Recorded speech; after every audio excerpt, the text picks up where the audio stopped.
ప్రతిదినము దేవుని కృపావార్తను వాక్య ధ్యానాన్ని ధ్యానిస్తున్న ఆత్మీయులారా, నేటి వాగ్దానంగా యెహోవా మీద ఆశ పెట్టుకునము, యెహోవా యొద్ద కృప దొరుకును, ఆయన యొద్ద సంపూర్ణ విమోచన దొరుకును. కీర్తనలు 137:8.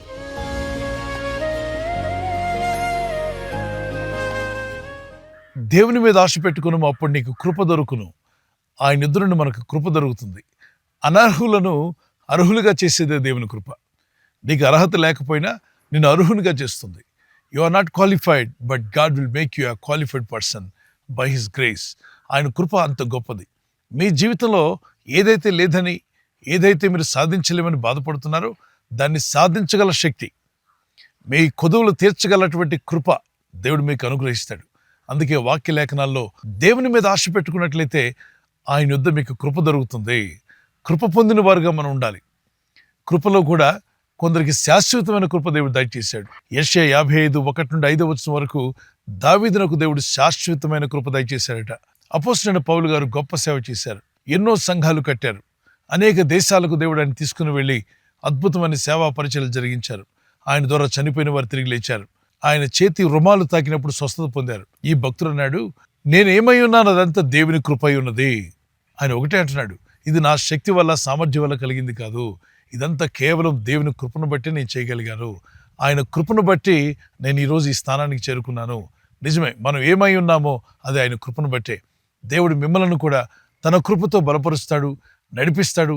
ఆయన చిత్త ప్రకారంగా మీరు ఆయనకు లోబడినప్పుడు ఎన్నో కార్యాలు సాధించడానికి దేవుడు ధారాళంగా కృప దయచేస్తాడు, సామర్థ్యం అనుగ్రహిస్తాడు, ఎబిలిటీ దయచేస్తాడు. మీరు ఖచ్చితంగా జయిస్తారు. విశ్వసించండి, నమ్మండి. ఆయన విశ్వాసం ఉంచి ప్రార్థన చేయండి. ఆయన మీద ఆశ పెట్టుకోండి. మరి లోకస్తుల మీద ఆశ పెట్టుకుంటే కొన్నిసార్లు మన ఆశ భంగం అయిపోద్ది. చాలామంది మనం ఈ రోజుల్లో చూస్తున్నాం సోషల్ మీడియాలో, ఆ వ్యక్తిని నమ్మి మోసపోయిన వారు, ఈ వ్యక్తిని నమ్మి మోసపోయిన వారు, జీవితంలో ఎన్నో కోల్పోయిన వారు, నిరుత్సాహానికి డిప్రెషన్ గురైన వారు, కొందరైతే ఆత్మహత్యల దాకా వెళ్ళిపోతున్నారు. ఆ పని చేయకండి. జీవితంలో ఏ సమస్య వచ్చినా సమస్యకు పరిష్కారం ఆత్మహత్య కాదు. దేవుని వైపు చూడు. నీలో ఉన్న ఆత్మహత్య ఆలోచనలు విడిచిపెట్టు. ప్రభు నీతోనే మాట్లాడుతున్నాడు. సమస్యలు వచ్చాయా, శోధనలు వచ్చాయా, దేవుని మీద ఆశ పెట్టుకో. దేవుని యందు నమ్మిక ఉంచు, ప్రార్థించు.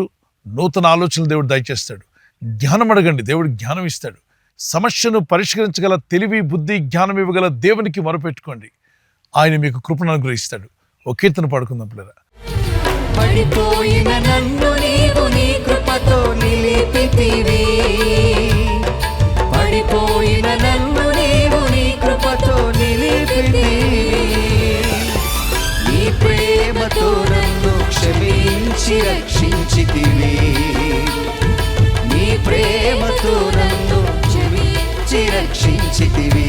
కృపా కృపా కృపా కృపా కృపా కృపా కృపా కృపా కృపా, నా సర్వము నీ కృపయే దేవా, నా సర్వము నీ కృపయే దేవా, దేవా నీ కృపయే నన్ను రక్షించెను, యేసు నీ కృపయే నన్ను విమోచించెను, దేవా నీ కృపయే నన్ను రక్షించెను, యేసు నీ కృపయే నన్ను విమోచించెను. కొన్ని వస్తువులు కొనడానికి షాపింగ్ వెళ్ళారనుకోండి, కొన్ని షాపింగ్ మాల్లో మీరు అనుకున్నది దొరకకపోవచ్చు. కాబట్టి ఆ పట్టణంలోని అనేక షాపులకు తిరిగిన తర్వాత ఎక్కడో ఒక దగ్గర దొరికిందనుకోండి, చాలా సంతోషిస్తారు. ఇన్ని షాపులు తిరిగాను, ఇన్ని షాపింగ్ మాల్కి వెళ్ళినా ఎక్కడ దొరకలేదు, కానీ ఒక దగ్గర దొరికిందని చెప్పి అనుకుంటారు. అలాగే దేవుని యొద్ద కృప దొరుకుతుందట. కృప షాపుల్లో దొరికేది కాదు, షాపింగ్ మాల్లో దొరికేది కాదు. మనుషుల యొద్ద ఈ కృప దొరకదు. స్త్రీల దగ్గర, పురుషుల దగ్గర, లోకంలో ఉన్న రాజుల దగ్గర, మనుషులు ఎవరి దగ్గరికి వెళ్ళినా అది కృప దొరకదు. కృపనిచ్చేవాడు దేవుడే. ప్రతి ఒక్కరికి కృప అవసరం. దేవుని శక్తి చేత నింపబడి ఆయన ఆత్మచేత ముందుకు సాగాలి అంటే దేవుని కృప నడిపింపు మనకు ఉండాలి. శాశ్వతమైన కృప దేవుడు మీకు దయచేయాలి మా ప్రార్థన. దావీదు చిన్నతనం నుండి దేవుని యందు భయభక్తి కలిగిన వాడు. తన అన్నదమ్ములందరికన్నా ఎక్కువ కృప పొందాడు. ఎలాగూ అంటే భక్తి కలిగి ఉన్నప్పుడు, ప్రార్థిస్తున్నప్పుడు 115 కీర్తనలో యెహోవా యందు భయభక్తి గలవారు, అంటే దేవుని యందు భయభక్తి గలవారు పిల్లలైనను పెద్దలైనను ఆయన ఆశీర్వదించును. చిన్న వయసు అయినా, టీనేజర్గా ఉన్న, యూత్లో ఉన్న, మధ్య వయస్కుడిగా ఉన్న, పెద్ద వయసు గలవారైనా మీరు దేవుని యందు భయభక్తి గలవారైతే ఆయన మిమ్మల్ని ఆశీర్వదించును. మీ అక్కలు తీర్చగల శక్తిమంతుడు. ఇహమందే కాదు, పరమందు కూడా మనకు స్థానం కావాలి. అది ఆయన ద్వారానే కలుగుతుంది. మన పేర్లు జీవగ్రంథమందు రాయబడాలి. మనం ఎప్పుడు ఎక్కడ కన్ను మూసినా పరలోక పట్టణానికి చేరాలి. దేవుడు క్షమిస్తాడు కదా, కృప చూపిస్తాడులే, ఏ పాపం చేసినా పర్వాలేదు అనుకోకండి. యూదా పత్రిక 1వ అధ్యాయం 1-6 వరకు కొందరు రహస్యంగా ప్రవేశించున్నారు. మన దేవుని కృపను కామాతురతకు మారుస్తున్నారు. అంటే కొందరు తప్పుడు బోధకులు తప్పుడు సిద్ధాంతాలు బోధించి కృప ఉంది కాబట్టి నువ్వేం చేసినా పర్వాలేదని ప్రజలను దేవుని భక్తి నుండి, పరిశుద్ధత నుండి, సరళమైన పవిత్ర భక్తి నుండి దూరం చేయడానికి కృప అనే మాటను వాడి దేవుని చేత రక్షించబడిన వారు కూడా ఈ తప్పుడు బోధకులు నిండా పాపంలో ముంచివేస్తున్నారు, దేవునికి దూరం చేస్తున్నారు. కనుక కృప ఉందని ఏది పడితే చేయడానికి కాదు. కృప నిన్ను బయటికి లాగుతుంది. కృప నిన్ను పాపం నుండి పవిత్రతకు నడిపిస్తుంది. కృప నిన్ను దేవుని సన్నిధిలో నిలబెట్టేలా చేస్తుంది. దేవుని యొక్క కృప అర్హత లేని నీకు అర్హత కల్పించి దేవునికి మహిమకరంగా నేను నిలబెట్టి నడిపిస్తుంది. దేవుడు తన శాశ్వత కృపను అనుగ్రహించి మిమ్మల్ని బలపరిచి స్థిరపరిచి ఆయన మహిమార్థమై నిలబెట్టుకున్నాను గాక. ఈ పౌలు భక్తుని జీవితంలో ఒక సమస్య ఏర్పడినప్పుడు, అయ్యా ఈ సాతాను పెట్టి నీ ముళ్ళును తీసేయమని ప్రార్థన చేయగా ఒకసారి చేయగా జవాబు రాల, రెండో మారు చేసిన జవాబు రాల, మూడో మారు ప్రార్థిస్తే ప్రభునాడు నా కృప నీకు చాలును, నువ్వు భయపడవద్దు, నేను నీకు తోడై ఉన్నా అన్నాడు.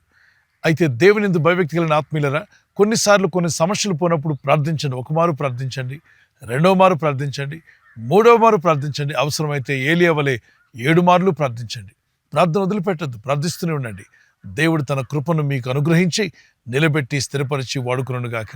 ప్రార్థన చేసుకుందాం. పరలోకమందున్న మా తండ్రి, నీ యందు విశ్వాసం ఉంచి ప్రార్థిస్తున్న ఆత్మీయులందరినీ దర్శించండి. నీ కృప పొందిన వారై ముందుకు సాగుటకు సహాయం చేయండి. ఎవరైతే నీ మీద ఆశ పెట్టుకుంటారో వారికి నీ యొద్ద కృప దొరుకుతుంది ప్రభువా. ఈ లోకంలో ఎక్కడ దొరకనిది నీ యొద్ద మాత్రమే కృప దొరుకుతుంది. అనర్హులమైన మమ్మలను అర్హులుగా మార్చే నీ కృప, కృంగిపోయిన వారిని లేవనెత్తేటువంటి నీ కృప, మా దుఃఖమును సంతోషంగా మార్చేటువంటి నీ కృప, పాపులను పరిశుద్ధులుగా మార్చే నీ కృప వీరందరికీ అనుగ్రహించి బలపరిచి వీరిని వీరి కుటుంబాలను నీ నామ మహిమార్థమై నీ సాక్షులుగా నిలబెట్టి వాడుకునండి. ఈ రోజు ప్రార్థించి ప్రయత్నించబోతున్న శంకుస్థాపన అయిన, గృహప్రవేశమైన, ఒక బిజినెస్ ప్రారంభిస్తున్నా, ఉద్యోగ ప్రారంభానికి వెళ్తున్నా, ఒక మంచి కార్యక్రమాన్ని ప్రారంభిస్తుండగా, నేను వారి బిడ్డల వివాహం కొరకు ప్రయత్నాలు చేస్తుండగా వారు చేస్తున్న ప్రయత్నాలు ఫలించలాగున మీ దూతలకు ఆజ్ఞాపించండి. ఎవరైనా హాస్పిటల్లో ఉన్నా, ఐసీయూలో ఉన్నా ప్రభు, ఎవరైతే సీరియస్ కండిషన్లో ఉండి బాధపడుతున్నారో వారికి యేసు నామములో స్వస్థతను అనుగ్రహించండి. కృంగిపోయిన వారిని లేవనెత్తండి. మీ గాయపడిన హస్తమును చాపి వారికి ఉన్న సకల రోగాల నుండి విడుదల ఇచ్చేయి. వారిని లేపి నడిపించడాన్ని సాక్షులుగా నిలబెట్టుకోండి. ఈ ఉదయకాలం ప్రతి రోగి యేసు నామములో స్వస్థత నొందునుగాక. తండ్రి, ఈ దినం ఎవరైతే ప్రయాణమై వెళ్ళబోతున్నారో, అది రైలు మార్గమైనా, ఆకాశ మార్గమైనా, బస్సుల్లో, వాహనాల్లో ఎక్కడ ప్రయాణం చేస్తున్నా, రోడ్డు మార్గంలో ఏ వాహనంలో వారు ప్రయాణం చేస్తున్నా, ఈ ప్రజలకు కాపాడే దూతలను పంపండి. యవనస్తులైతే వారు భవిష్యత్తు విషయంలో మరెన్నో మేలులు చూసి కృపనిచ్చి మహిమ పొందమని యేసుక్రీస్తు పరిశుద్ధ నామములో అడుగుచున్నాను నా పరలోకపు తండ్రి. ఆమేన్. ఆమేన్. God bless you.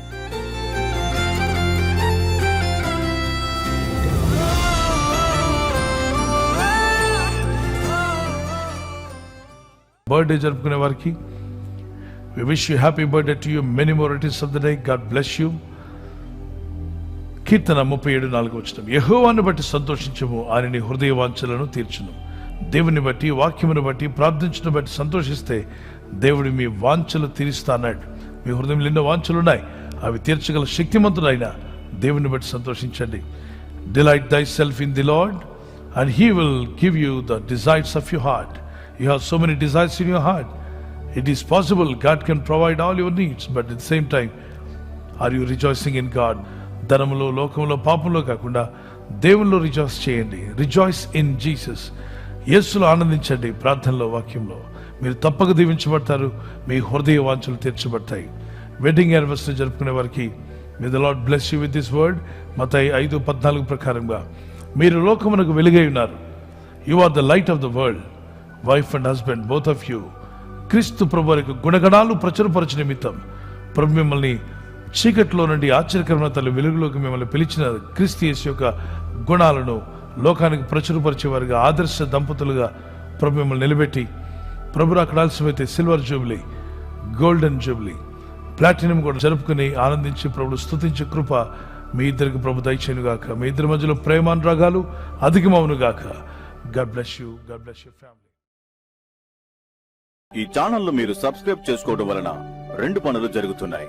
ఒకటి, సువార్త జరుగుతున్నది, ఆత్మలు రక్షించబడుతున్నాయి.